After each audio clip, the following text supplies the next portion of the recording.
며칠 전 부산에서 23살 난 여성이 또래 여성을 살해한 사건이 일어났습니다. 얼굴이 공개되어서 얼굴을 봤는데 지나가다가 흔히 볼 수 있는 그 여학생 모습이어서 상당히 그 충격이 좀 있습니다. 한창 그 친구들과 어울려 즐겁게 살 아이가 왜 그런 참혹한 짓을 저질렀을까 생각하면은 피해자나 가해자나 다 불쌍한 마음이 듭니다. 악한 영이 그 아이를 사로잡아 그런 짓을 하게 했다, 그런 생각이 듭니다. 우크라이나나 시리아나 수단에서 전쟁이 일어나서 거기서 들려오는 소식들을 보면은 또 사진들을 보면은 어떻게 21세기에 이런 참혹한 일들이 일어날까, 그런 생각이 많이 듭니다. 우리는 알기 힘들지만 영의 세계에서는 아마도 사탄이 예수께서 다시 그 세상에 임할 때가 가까워지고 있다라는 것을 알 겁니다.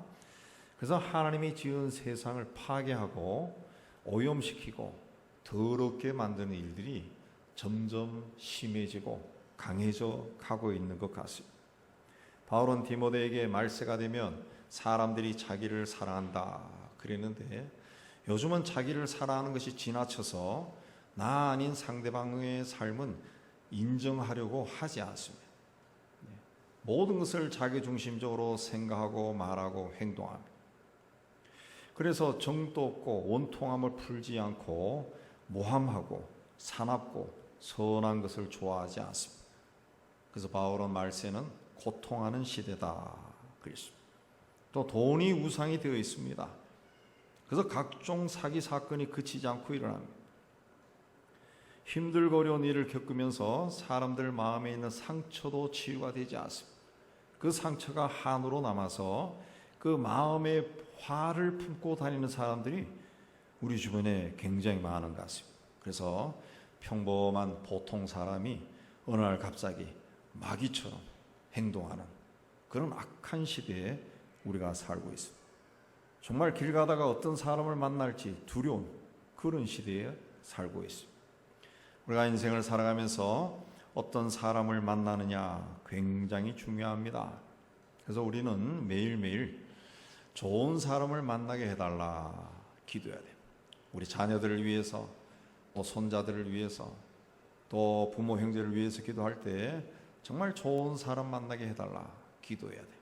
좋은 사람 만나, 좋은 선생님을 만나고 좋은 친구들을 만나고 좋은 이웃을 만나고 좋은 배우자를 만나고 좋은 의사를 선생님을 만나고 이 좋은 사람들을 만나야 됩니다. 좋은 사람들을 만나야 돼요. 우리 신문에도 보도되지만은 나이가 들고 이제 병을 얻고 혼자 거동하기 힘들어 요양원에 들어가는데 그 이상한 사람들을 만나가지고 괴롭힘을 당하는 그런 일들이 있어요. 인생 말년에. 그러니까 좋은 사람을 만나게 해달라. 좋은 사람을 만나면은 마음이 유쾌해집니다. 그런 사람과는 함께 차도 마시고 싶고 대화도 하고 싶고 식사도 하고 싶고 여행도 가고 싶고 또 계속 만나고 싶어요. 그러니까 좋은 사람을 만나게 해달라 기도해야 돼요. 오늘 말씀도 만남에 대해 기록한 장면입니다. 예수께서 세례 받으신 후에 갈릴리로 돌아가던 중에 만난 사건입니다. 갈릴리는 예수께서 어린 시절을 보낸 곳이고 예수님이 주로 사역하신 곳입니다. 그런데 당시 갈릴리는 주로 사회적으로 하층에 속한 사람들이 살던 곳입니다. 또 그 지방은 이스라엘에서도 가장 북쪽에 있는 지방이기 때문에 동방에서 오는 그 문화들이 들어오는 유입되는 곳이어서 이방 문화가 많고 이방인들이 많이 사는 곳입니다. 지금 또 갈릴리 지방에는 그 유대인들보다는 아랍 사람들이 더 많이 삽니다. 그래서 예수님 당시에 정통 유대인들로부터 경멸시 당했던 곳이 갈릴리 지방이에요. 46절에 나다나엘이 나사렛에서 무슨 선한 것이 나느냐 그런 말을 했는데 무슨 그런 쓰레기 같은 곳에서 장비가 피겠어 그런 말입니다. 그런 말. 그러나 예수님은 당시 그렇게 소외받고 가난하고 천대받는 사람들이 많이 사는 곳에서 사역하시면서 병을 고쳐주고 귀신을 쫓아내고 그들의 삶을 치유하고 회복시켜 주시고 구원의 길로 인도해 주셨어요. 오늘 말씀 보면 예수께서 갈릴리로 가실 때 빌립을 만났다 그랬습니다. 만났다라고 하는 것은 빌립을 발견했다는 거예요. 발견했다, 찾았다 그런 뜻이 있습니다. 곧 주님께서 빌립을 발견하고 나를 따르라. 예수께서 빌립을 먼저 보고 그렇게 말씀하신 겁니다. 우리가 예수 믿는 것은 우리가 예수가 누군지 알고 믿은 것이 아닙니다. 우리는 그렇게 생각하죠. 내가 뭐냐 뭐 이래 예수를 알고 믿었어. 그러나 성경적인 관점에서 봤을 때는 예수님이 우리를 먼저 보시고 우리를 불러서 믿음을 가지게 하신 겁니다. 그러므로 신앙이라고 하는 것은 나에게 주도권이 있는 것이 아니라 하나님께 있는 거예요. 하나님께. 그러니까 항상 하나님을 바라보고 주님을 바라보고 그분에게 순종하는 것이 신앙생활입니다. 신앙생활. 예배 드리는 것만이 신앙생활이 아니라 그분을 바라보고 그분의 말씀에 순종하는 것이 신앙생활이에요. 신앙생활. 자, 오늘 말씀의 주인공은 나다나엘인데 이 나다나엘은 만남의 축복을 받은 사람입니다. 어떤 만남을 가졌습니까? 첫째는 좋은 친구를 만났습니다.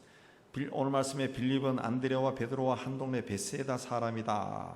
베세다는 고기잡이 하는 집, 그물의 집 그런 뜻인데 어부들이 많은 사는 동네 그런 뜻입니다. 그러나 주님은 빌립의 사정이나 형편은 묻지 아니하고 나를 따르라 생각할 시간도 주지 않고 그저 나를 따라와 명령했습니다. 명령했습니다. 주님이 말씀하시면은 우리는 순종해야 돼요. 우리가 주님은 주인님이에요. 주인님. 원뜻은 주인님이다. 그분은 주인이고 우리는 그분의 종이에요. 그럼 주인이 말씀하면 순종해야 돼요. 이 순종이라 하는 것도 훈련해야 할 수가 있습니다. 훈련. 아멘 해야죠. 아멘. 아멘. 아멘은 뭡니까? 말씀하신 것이 이루어지기를 원합니다. 그런 뜻입니다. 아멘을 많이 해서 습관이 돼야 돼. 성경을 읽다가 마음에 감동이 오면 그 자리에서 아멘 하고 다시 읽어가는 겁니다. 아멘. 어떤 양심의 소리가 들려와도 성령께서 양심을 통해 우리에게 말씀할 때도 아멘 하고 순종하는 거예요. 순종하는 거예요. 우리 믿는 사람들은 주여라고 하는 말을 많이 합니다. 주여. 뭐 하다가 실수했을 때 깜짝 놀랐을 때도 주여 주여. 이 주여라고 하는 말도 잘 안 나오면은 한번 여러분의 체크하시기 바랍니다. 항상 주님이 나와 함께 하시기 때문에 그 의식하고 있으면 주여가 절로 나옵니다. 주여 절로 나옵니다. 주여. 우리 전방에 있을 때 수색대가 들어갔다가 지뢰가 터졌는데 그때 한 병사가 주여라고 불렀어요. 그 병사는 큰 부상 당하지 않고 그 팀이 폭발했는데도 안 죽고 아주 그 후송이 빨리 일어나면서 다 살아난 그런 일이 있습니다. 아멘 또 우리가 그렇게 나와요. 아멘. 나는 아멘이었다. 나는 아멘 장로다. 아멘 권사다. 여러분 그런 말 한번 들어보세요. 옛날에 제가 부목살 있던 교회도 아멘 집사가 있었어요. 무슨 말 하면 아멘, 아멘. 항상 아멘. 그래서 아멘 집사예요. 항상 얼굴이 밝습니다. 항상. 주님의 부르심을 받은 빌립은 나다나엘을 찾아가 모세가 율법에 기록하였고 여러 선지자가 기록한 그 일을 우리가 만났으니 요셉의 아들 나사렛 예수다 라고 예수를 소개했습니다. 하나님의 아들 예수 또 메시아 이게 아니라 요셉의 아들 게다가 또 나사렛 사람 그렇게 이야기했습니다. 그래서 나다나엘이 뭐라 했습니까? 나사렛에서 무슨 선한 것이 날 수 있느냐 그랬습니다. 이 나다나엘은 예수께서 무화과 나무 아래에 있는 것을 봤다 그랬습니다. 당시 신실한 유대인들은 무화과 나무 아래에서 성경을 읽거나 묵상하거나 기도했다고 합니다. 그만큼 나다나엘을 성경은 잘 알고 있어요. 성경에 가면은 메시아는 베들레헴에서 난다고 되어 있습니다. 그러니까 나다나엘 봤을 때는 이게 무슨 소리야 그런 겁니다. 나다나엘은 나사렛 옆에 있는 가나 출신입니다. 나사렛이나 가나나 이스라엘에서도 변두리 지방이고 그 중에서도 골짜기입니다. 지금도 가면은 산을 하나 그 사이에 두고 나사렛이고 산 넘어가면은 가나고 그 골짜기입니다. 골짜기. 자기가 그 동네 출신인데 이런 동네에서 무슨 선한 것이 나냐. 이 선한이라고 하는 것은 이 좋은 은혜로운 그런 뜻입니다. 이런 골짜기에는 하나님의 은혜가 없어 그런 뜻입니다. 그러니까 메시아가 나올 수가 없다는 거죠. 나다나엘은 갈릴리 나사렛 출신인 예수는 메시아가 아니라고 단정했습니다. 그래서 친구 빌립이 예수를 만나고 확신에 차서 소개해도 받아들이지 않았습니다. 성경에 보면은 예수님 시대나 초대교회 시대에 기독교의 적대적인 사람이 많이 나옵니다. 그 시대뿐만 아니라 지난 2000년 동안 또 수없이 많았고 오늘날에도 교회, 기독교 이 단어만 들어도 흥분하는 사람들이 있습니다. 교회나 기독교에 대한 기사에 보면은 그 아래에 그 댓글로 편견과 욕으로 가득 찬 댓글이 수없이 달리는 것을 발견할 수가 있어요. 이 나다나엘의 반응에 필립이 와서 봐라. 그는 나다나엘과 논쟁하지 아니하고 직접 예수를 만나보고 평가해라. 그랬습니다. 단순히 사람들이 떠드는 소문만 듣지 말고 출신 지역이 어느 곳이니까 그렇고 그럴 것이다. 단정하지 말고 예수님을 만나보고 그분이 하시는 말씀을 들어보고 능력도 보고 누군지 평가하라. 그랬습니다. 빌립이 나다나엘과 나사렛에서 선한 것이 날 수 있느냐 없냐로 논쟁을 벌였더라면 아마도 나다나엘은 예수를 만나지 않았을 겁니다. 그러나 빌립은 예수님이 메시아라고 확신했기 때문에 친구와 논쟁하지 않았습니다. 이 친구도 예수님을 한번 만나면 변화될 거다 확신했습니다. 그래서 와서 만나봐라 그랬습니다. 만나봐라. 그래서 오늘날 우리 시대는 기독교에 대해 굉장히 배타적인 시대입니다. 이런 시대에 우리가 전도할 때 어떻게 해야 되느냐 우리 많이 생각해야 됩니다. 이전에도 우리가 전도할 때 그런 교회들이 많습니다. 우리 교회 와 보세요. 우리 교회 와 보세요. 우리 교회 목사님 설교 한번 들어보세요. 플래카드까지 걸어놨더라고요. 그리고 전도지에 보면은 목사님 잘생긴 목사님 사진 넣고 그 누구 목사, 뭐 목회학 박사, 철학 박사 뭐 이게 잔뜩 적어놔요. 그렇게 해서는 전도하는 것이 아니라 하나님의 영광 도둑질하는 거죠. 그래서 우리 교회 전도지에는 제 이름이 없습니다. 없죠. 있어도 지우세요.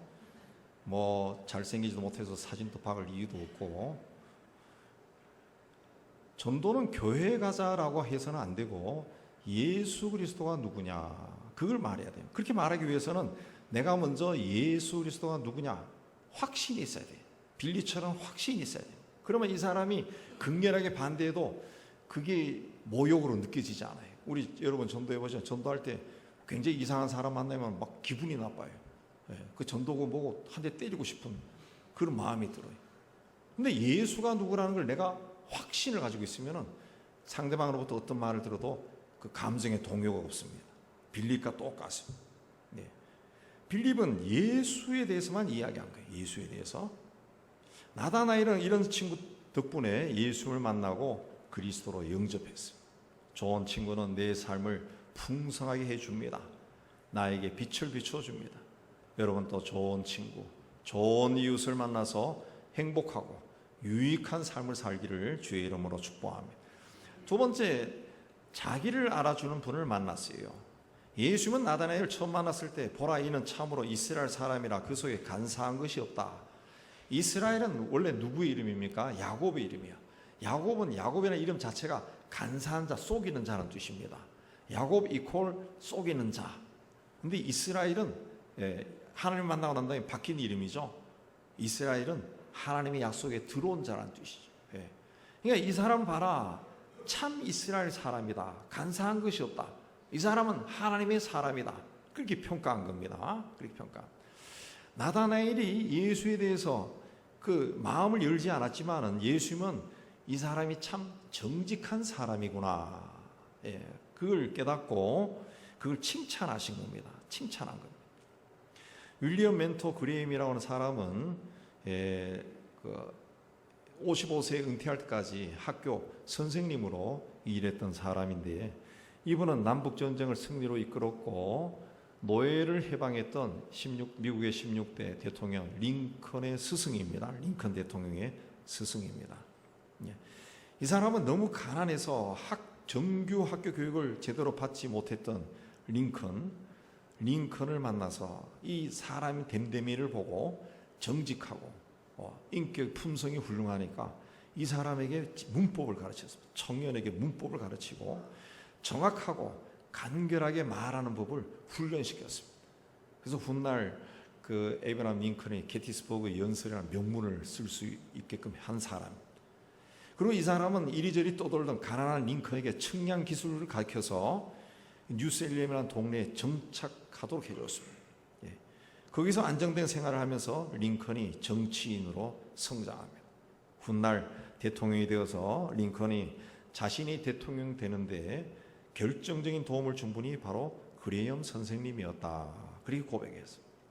사람은 일반적으로 약점을 통해 사람을 판단합니다. 그의 단점과 연약한 것을 보고 또 과거에 실패한 것을 보고 어떤 사람이다 평가합니다. 우리나라는 이게 굉장히 심한 것 같아요. 그래서 그 사람이 어떤 집안 출신이냐, 그 다음에 또 어느 학교를 나왔느냐, 어느 지역 출신이냐, 이걸 가지고 반은 평가해 버립니다. 그럼 이 평가하는 것이 굉장히 심하기 때문에 이런 것에 우리나라 사람들 대부분이 이런 평가에 굉장히 굉장히 신경을 많이 씁니다. 신경을 많이 씁니다. 위축돼 버려요. 제가 중학교 시골에서 마치고 고등학교 서울 올라왔을 때 우리 국어 선생님이 우리 담임이었는데 1학년 때 이 분이 수업 시간 되면은 꼭 저를 세워가지고 뭘 단어 발음해 보라 그래. 제가 발음하면은 와 하고 웃어버려요. 경상도 말로 하니까 사투리로 와 웃어. 그걸 한두 번도 아니고 계속 그래요. 나중에는 국어 시간만 되면 막 위축이 되는 거예요. 막 불안해지는 거예요. 내가 이 사람한테 지기 싫어서 공부는 열심히 해서 국어를 성적이 좋았지만은 그래도 국어 시간만 되면은 막 불안해지는 거예요. 불안해져. 이런 것이 우리나라에는 굉장히 심해요. 저 사람에게 어떤 상처가 된다는 걸 전혀 생각하지 아니하고 자기 기준에서 막 이해하고 자기들끼리 낄낄거리고 막 웃는다고요. 우리나라에는 이 세상적인 기준으로 사람들이 다 자기를 바라봅니다. 그래서 자기의 허물이나 약점은 드러내려고 하지 않습니다. 항상 뭔가를 감추려고 해요. 누가 나에게 어떤 약점이라고 생각하는 그걸 탕구리면 속으로 화들짝 놀래요. 그래서 말을 돌려버린다든가, 바쁜 일이 있어서 먼저 갈게 하고 막 일어나 가버린다든가, 아주 곤란해진다는 거죠. 아주 곤란해져. 항상 뭔가 감추려고 위축돼요. 그러다 보니까 어떤 기회가 주어져도 나 같은 것이 용기도 못 냅니다. 내 인생이 이렇지 뭔가 자꾸 사람을 위축시킨다. 제가 잠깐 살았던 걸로 자꾸 해서 미안한데 영국에는 보니까 각 이제 선생님들하고 미팅하는 시간에 가면 항상 이 아이가 뭘 잘해요. 우리 애가 천재인 줄 알아요. 근데 한국에 들어오니까 대부분 불러서 가니까 왜 얘는 3학년이 됐는데 구구단을 못하냐. 찐빠를 주고 수학 학원에 보내세요. 국어 학원에 보내세요. 맨날 이런 이야기만 듣는다. 그걸 아이들이 또 직접 들으면은 애가 완전 위축이 돼버리죠.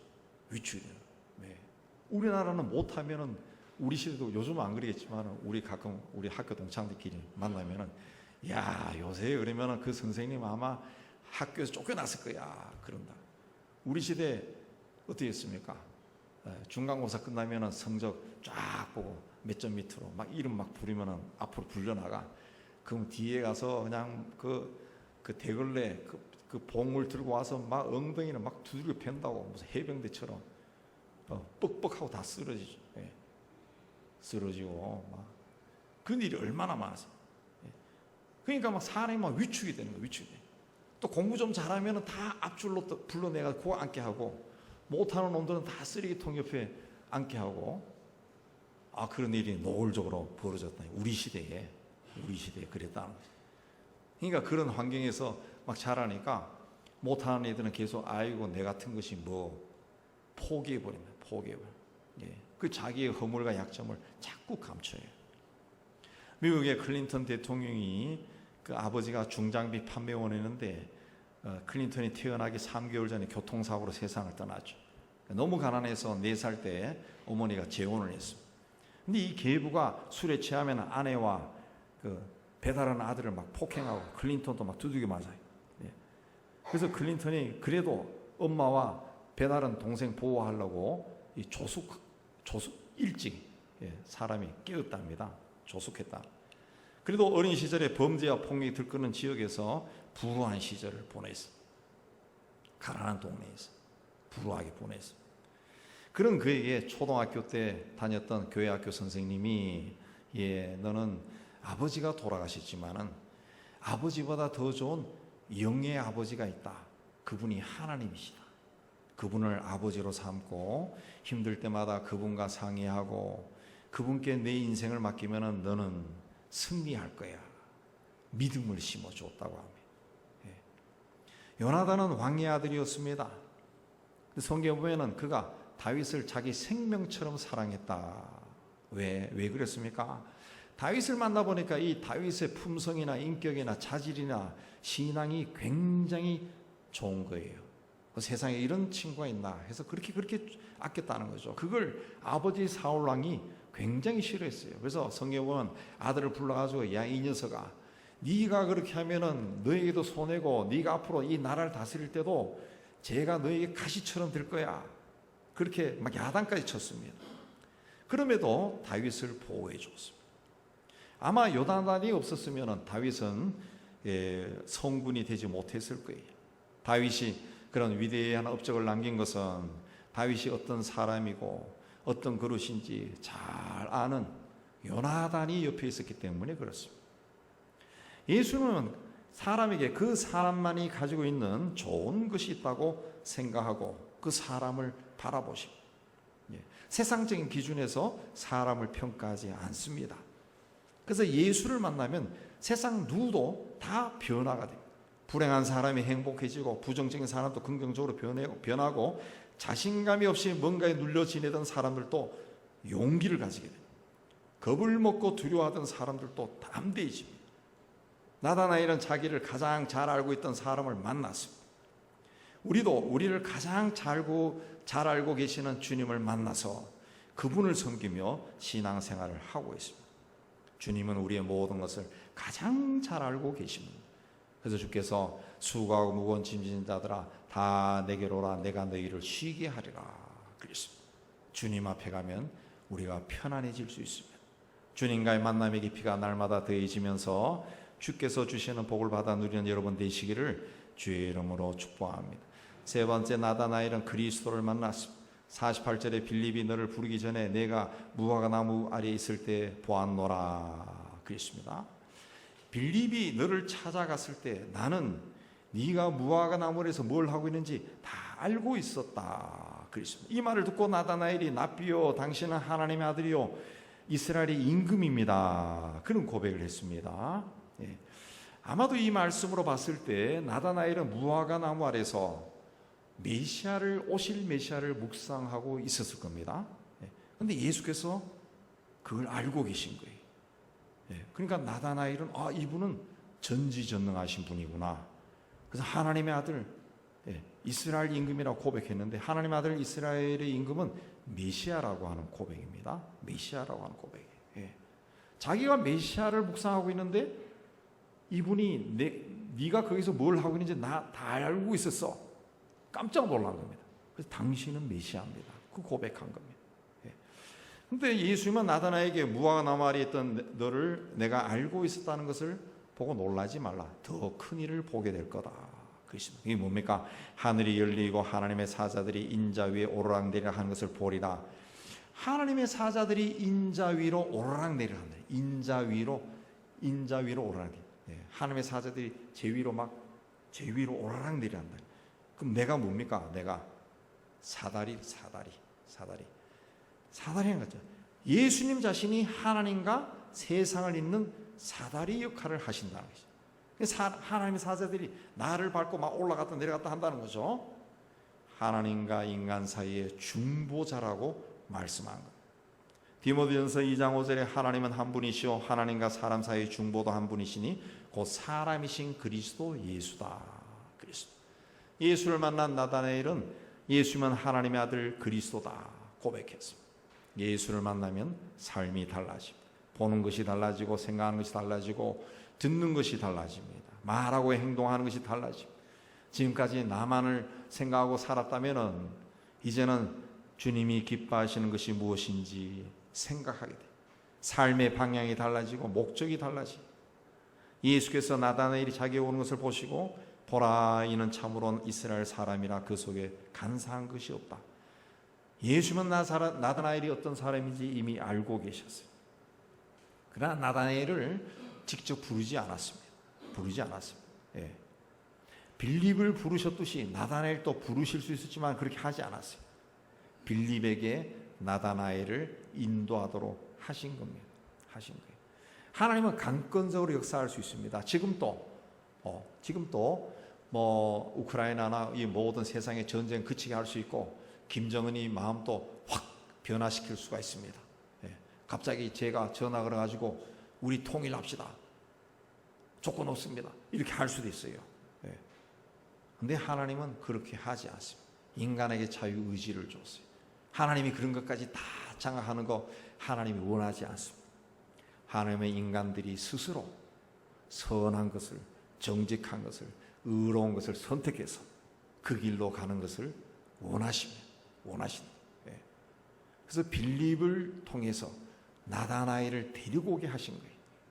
우리를 먼저 택해서 우리를 통해서 우리의 가족과 친구와 이웃을 하나님 앞에 데리고 오게 하신 거예요. 우리를 택해서 세상 속에서 정직하고 의롭게 살기를 원하시는 거예요. 우리를 통해서 부패하고 불의한 우리의 공동체, 직장, 회사, 사회를 변화시키기를 원하시는 거예요. 그렇게 할 때 하나님은 어떻게 일합니까? 동역자를 중요하게. 빌립은 먼저 불렀죠. 그럼 빌립은 예수님의 동역자. 빌립이 나다나엘을 불렀어요. 그럼 나다나엘은 빌립의 동역자예요. 같이 일하는 사람이 된 겁니다. 그러므로 우리는 나와 함께하는 사람을 존중히 여기고 돕는 자가 되고 서로 세워줘야 돼요. 내가 세워주지 않으면 내 옆에 있는 이 사람은 설 수 없다는 것을 우리가 알아야 돼요. 하나님께서 내 곁에 있는 사람이 내 동역자로 나와 함께 인생을 살 사람으로 세워졌다는 것을 믿어야 돼요. 예수께서 너희 중에 두 사람이 땅에서 합심하며 무엇이든지 구하면 하늘에 있는 내 아버지께서 그들을 위하여 이루게 하시리라. 두세 사람이 내 이름으로 모인 곳에 나도 너희들 중에 함께하겠다. 그랬습니다. 함께하겠다. 또 레위기에 보면 너희 다섯이 백을 쫓고 너희 백이 만을 쫓으리니 그랬습니다. 동역자가 그렇게 중요하다는 거예요. 나와 함께하는 사람이 중요한 겁니다. 모세가 이스라엘의 영도자가 될 수 있었던 것은 아론과 훌이 곁에 있었기 때문입니다. 다윗에게는 요나단이 있었기 때문에 다윗이 성군이 될 수 있어요. 바울이 위대한 사도가 될 수 있었던 것은 바나바나 누가나 실라나 브리스길라와 아굴라 같은 사람들이 동역자로 있었기 때문에 그렇습니다. 성경에 예수님의 제자 이름이 나오는데 그 제자 이름들을 가만히 살펴보면은 그 제자들이 형제 아니면 친구 아니면 같은 동네 출신 짝이 되어 있습니다. 다 짝이 되어 있습니다. 그런데 제자 이름에 빌립과 나다나엘은 항상 붙어 있습니다. 빌립과 바돌로메가 항상 붙어 있어요. 그래서 그 아주 오래 전부터 그 초대교회 때부터 이 바돌로메가 나다나엘이다 그렇게 전해오고 있습니다. 나다나엘은 좋은 친구 덕분에 자신을 가장 잘 알고 계신 분을 만났습니다. 그분이 그리스도라는 것을 믿었습니다. 그분의 제자가 되어 빌립과 짝이 되어 복음을 전하는 사도가 되었습니다. 인생길은 혼자 걸어가지만은 혼자 가는 길이 아닙니다. 같은 시대에 태어나 같은 역사를 온몸으로 경험하고 살아가는 같이 가는 사람들이 있습니다. 그 중에도 같은 신앙으로 같은 길을 걸어가는 사람이다. 예. 우리 시대에 이 세상에 사는 사람들은 이 시대의 역사를 다 같이 경험하고 살아가고, 또 우리 은영교회를 섬기는 교우들은 또 같은 신앙으로 같은 길을 가는 사람이, 이 사람들이 우리 동역자예요. 동역자. 빌립과 같은 사려 깊은 친구요 이웃이요 동역자. 빌립이 나다나엘을 주님께 인도했듯이 우리도 이제 그런 사람들을 하나둘 주님께로 인도해야 돼. 인도해야 돼. 빌립이 사용했던 그 방법 그대로 주님께로 잘 인도해야 돼. 그럴 때 내가 아는 내 친구나 내 이웃이나 내 가족이 나의 신실한 동역자가 될 수 있어. 하나님이 쓰는 일꾼이 될 수 있어.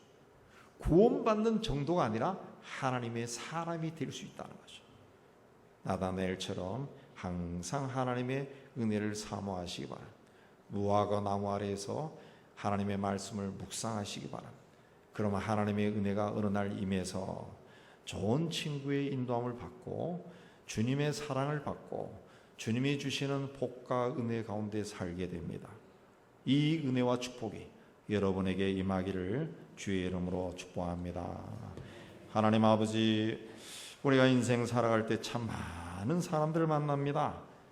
하나님 주신 말씀처럼 정말 하나님이 기뻐하는 좋은 사람들과 만나서 우리의 짧은 인생길이 복된 인생길이 될 수 있도록 은혜를 다하여 주시옵소서. 예수님 이름으로 기도하옵나이다. 아멘.